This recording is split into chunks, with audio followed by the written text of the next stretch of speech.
Hi guys, welcome back to my YouTube channel, and in this video it is another quick and fast cooking with me. So I found this vegetable pasta from my favorite shopping center, and I decided to make a simple sauce with milk and flour. So it's going to be an Alfredo sauce.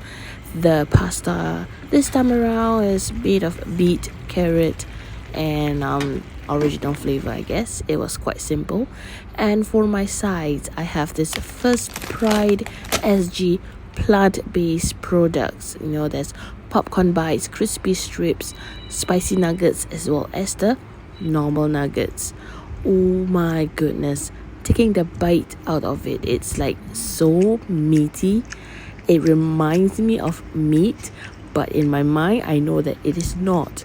The spicy nuggets to die for, so are the crispy strips, but my favorite has to be this, the chicken nuggets. Okay, just the crispy nuggets. You guys have got to try this. Thanks for watching, and remember to like and subscribe. Bye.